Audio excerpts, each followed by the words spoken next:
कि जो रामकृष्ण परमहंस थे, उन्होंने अपनी कल्पना शक्ति से माता काली को प्रत्यक्ष अपने सामने खड़ा कर दिया था अपनी कल्पना से।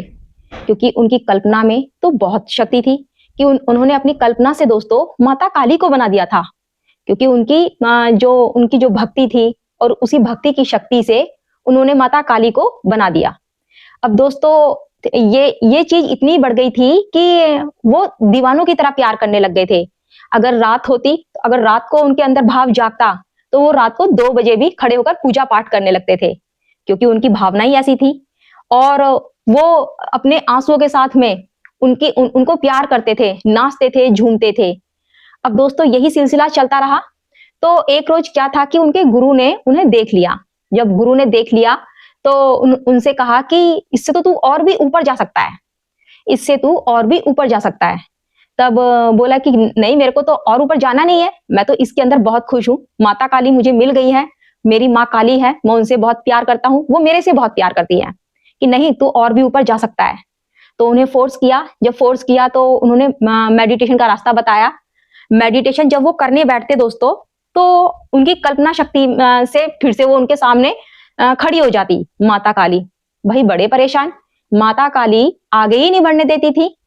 तो उन्होंने क्या काम किया, उनके गुरु ने समझाया कि अब की बार अगर माता काली सामने आए तो तू अपनी तलवार निकाल के उनपे वार करियो।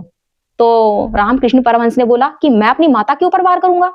ऐसा हो सकता है भला, एक बेटा अपनी माँ के ऊपर वार करे? नहीं। तो उन्होंने बोला कि नहीं, अगर तुम्हें आगे बढ़ना है तो तुम्हें वार करना पड़ेगा। बोला अच्छा। तो उन्होंने फिर से शुरू किया।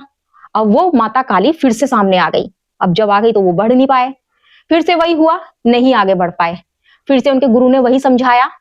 जब दोस्तों तीसरी बार में जब ऐसा नहीं हुआ, तब उन्होंने बोला कि जब तुमने अपनी कल्पना शक्ति से माता काली को मतलब सामने खड़ा पाया, तो अपनी कल्पना शक्ति से तलवार क्यों नहीं बनाई? तलवार निकालो अपनी कल्पना शक्ति से और उस तलवार से माता काली को वार करो उसके ऊपर, ताकि जब तुम वार करोगे तभी तुम उससे आगे जाओगे। क्योंकि दोस्तों हर देवी देवता, किसी भी देवी देवता की प्रतिमा हमें मेडिटेशन में आगे जाने से रोकती है, क्योंकि उस परम तत्व में मिलने से रोकती है। अगर हम खुद को उस परम तत्व में मिला देते हैं तो ये मान लो कि फिर हम भी भगवान बन जाते हैं, क्योंकि हम उसी का तो अंश है। और वो अंश ही जब उसमें मिल जाए तो फिर हम में और उसमें क्या भेद है? तो दोस्तों ये है कल्पना शक्ति। अगर कल्पना शक्ति तुम्हारी बहुत ही पावरफुल है तो तुम इससे कुछ भी बना सकते हो। तलवार हो, माता काली हो, कृष्ण हो, किसी भी देवी देवता को अपने सामने खड़ा कर सकते हो।